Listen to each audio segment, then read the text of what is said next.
हरे कृष्णा कृष्ण कृष्ण हरे हरे, हरे राम राम राम हरे हरे।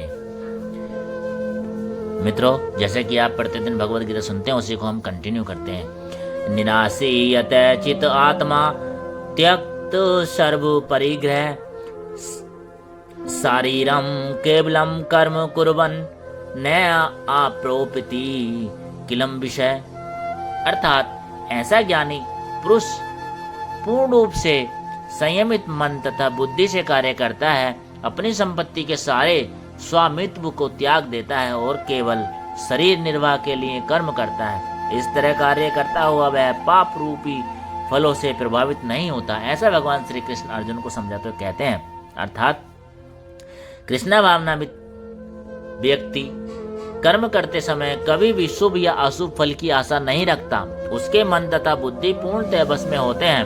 वह जानता है कि परमेश्वर का भिन्न अंश है, अतः अंश रूप में उसके द्वारा संपन्न कोई भी कर्म उसका न होकर उसके माध्यम से परमेश्वर द्वारा संपन्न हुआ होता है। जब हाथ हिलाता है तो वह स्वेच्छा से नहीं हिलाता, अपितु सारे शरीर की चेष्टा से हिलता है।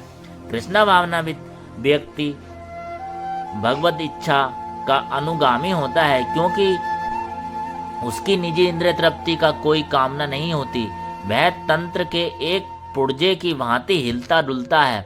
जिस प्रकार रख रखाव के लिए पुर्जे को तेल और सफाई की आवश्यकता पड़ती है, उसी प्रकार कृष्णा भावनाविद व्यक्ति कर्म के द्वारा अपना निर्वाह करता रहता है, जिससे वह भगवान की दिव्य प्रेम भक्ति करने के लिए ठीक बना रहे। अतः वह अपने प्रयासों के फलों के प्रति निश्रेष्ठ रहता है।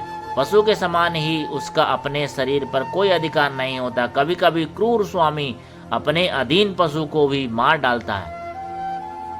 भी डालता है, तो भी पशु विरोध नहीं करता, न ही उसे कोई स्वाधीनता होती है। आत्म साक्षात्कार में पूर्णतः तत्पर कृष्णा भावनाविद व्यक्ति के पास इतना समय नहीं रहता कि वह अपने पास कोई भौतिक वस्तु रख सके। अपने जीवन निर्वाह के लिए उसे अनुचित साधनों द्वारा धन संग्रह करने की आवश्यकता नहीं रहती। अतः वह ऐसे भौतिक पापों से कलमशग्रस्त नहीं होता। वह अपने समस्त कर्म फलों से मुक्त रहता है।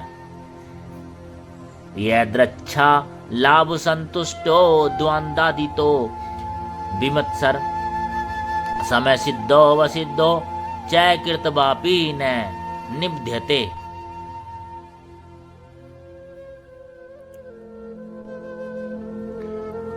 जो स्वतः होने वाले लाभ से संतुष्ट रहता है, जो द्वंद्व से मुक्त है और ईर्ष्या नहीं करता, जो सफलता तथा असफलता दोनों में स्थिर रहता है, वह कर्म करता हुआ भी कभी बंधता नहीं है। अर्थात कृष्णा भावनाविद व्यक्ति अपने शरीर निर्वाह के लिए भी अधिक प्रयास नहीं करता। वह अपने आप होने वाले लाभों से संतुष्ट रहता है। वह न तो मांगता है न उधार लेता है, किंतु यथा सामर्थ्य वह सच्चाई से कर्म करता है और अपने श्रम से जो प्राप्त होता है उसी से संतुष्ट रहता है। अतः वह अपनी जीविका के विषय में स्वतंत्र रहता है। वह अन्य किसी की सेवा करके कृष्णा भावनामृत संबंधी अपनी सेवा में व्यवधान नहीं आने देता है, किंतु भगवान की सेवा के लिए वह संसार की द्वैतता से विचलित हुए बिना कोई भी कर्म कर सकता है। संसार की यह द्वैतता गर्मी, सर्दी अथवा सुख दुख के रूप में अनुभव की जाती है। कृष्णा भावनाविद व्यक्ति द्वैतता से परे रहता है, क्योंकि कृष्ण को प्रसन्न करने के लिए वह कोई भी कर्म करने में झिझकता नहीं है। अतः वह सफलता या असफलता दोनों में ही संभाव रहता है। ये लक्षण तभी दिखते हैं जब कोई दिव्य ज्ञान में पूर्णतः स्थित हो। गतसंगस्य मुक्तस्य ज्ञानावशिष्ट चेतस यज्ञायाचरत कर्म समग्रम प्रबील्यते। अर्थात जो पुरुष प्रकृति के गुणों के प्रति अनासक्त है और जो दिव्य ज्ञान में पूर्णतः स्थित है, उसके सारे कर्म ब्रह्म में लीन हो जाते हैं। अर्थात पूर्ण रूप से कृष्णा भावनामृत होने पर मनुष्य समस्त द्वंद्वों से मुक्त हो जाता है और इस तरह भौतिक गुणों में भौतिक गुणों के कलमश से भी मुक्त हो जाता है। वह इसलिए मुक्त हो जाता है क्योंकि वह कृष्ण के साथ अपने संबंध की स्वाभाविक स्थिति को जानता है। फलस्वरूप उसका चित्त कृष्ण भावनामृत से विचलित नहीं होता। अतएव वह जो भी कुछ करता है वह आदि विष्णु कृष्ण के लिए होता है। अतः उसका सारा कर्म यज्ञ रूप होता है, क्योंकि यज्ञ का उद्देश्य परम पुरुष विष्णु अर्थात कृष्ण को प्रसन्न करना है। ऐसे यज्ञ में कर्म का फल निश्चय ही ब्रह्म में विलीन हो जाता है और मनुष्य को कोई भौतिक फल नहीं भोगना पड़ता। ब्रह्मार्पणम ब्रह्म हवि ब्रह्माग्रो ब्रह्मण हुतम भ्रयोबतने गतम्यम ब्रह्म कर्म समाधिना।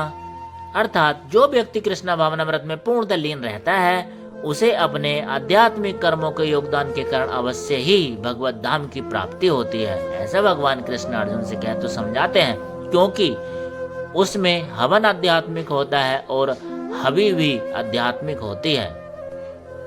अर्थात यहाँ इसका वर्णन किया गया है कि किस प्रकार कृष्ण भावनामृत कर्म करते हुए अनंत गोतबा आध्यात्मिक लक्ष्य प्राप्त होता है। कृष्ण भावनामृत विषयक विविध कर्म होते हैं जिनका वर्णन अगले श्लोक में किया गया है, किंतु इस श्लोक में तो कृष्ण भावनामृत का सिद्धांत वर्णित है। भौतिक कलमश से ग्रस्त बुद्ध जीव को भौतिक वातावरण में ही कार्य करना पड़ता है, किंतु फिर भी उसे ऐसे वातावरण से निकलना ही होगा जिस विधि से वह ऐसे वातावरण से बाहर निकल सकता है, वह कृष्ण भावनामृत है। उदाहरण के लिए यदि कोई रोगी दूध की बनी हुई वस्तु से अधिक खाने से पेट की गड़बड़ी से ग्रस्त हो जाता है तो उसे दही दिया जाता है, जो दूध ही से बनी अन्य वस्तु है। भौतिकता में ग्रस्त बुद्ध जीव का उपचार कृष्ण भावनामृत के द्वारा ही किया जा सकता है, जो यहाँ गीता में दिया हुआ है। यह विधि यज्ञ या विष्णु या कृष्ण को प्रसन्न करने के लिए किए गए कर्म कहलाती है। भौतिक जगत में जितने ही अधिक कार्य कृष्ण भावनामृत में या केवल विष्णु के लिए किए जाते हैं, पूर्ण तल्लीनता से वातावरण उतना ही अधिक आध्यात्मिक बनता रहता है। ब्रह्म शब्द का अर्थ है आध्यात्मिक। भगवान आध्यात्मिक हैं और उसके दिव्य शरीर की किरणें ब्रह्म ज्योति कहलाती हैं। यही उनका आध्यात्मिक तेज है। प्रत्येक वस्तु इसी ब्रह्म ज्योति में स्थित रहती है, किंतु जब यह ज्योति माया या इंद्रिय तृप्ति द्वारा अनाच्छादित हो जाती है तो वह भौतिक ज्योति कहलाती है। यह भौतिक आवरण कृष्ण भावनामृत द्वारा तुरंत हटाया जा सकता है। अतएव कृष्ण भावनामृत के लिए अर्पित हावी ग्रहण करता हवन होता तथा फल ये सब मिलकर ब्रह्म या परम सत्य है। माया द्वारा आच्छादित परम सत्य पदार्थ कहलाता है। जब यही पदार्थ परम सत्य से निमित्त प्रयुक्त होता है तो इसमें फिर भी आध्यात्मिक गुण आ जाता है। कृष्ण भावनामृत मोह जनित चेतना को ब्रह्म या परमेश्वरोन्मुख करने की विधि है। जब मन कृष्ण भावनामृत में पूरी तरह निमग्न रहता है तो उसे समाधि कहते हैं। ऐसी दिव्य चेतना में संपन्न कोई भी कार्य यज्ञ कहलाता है।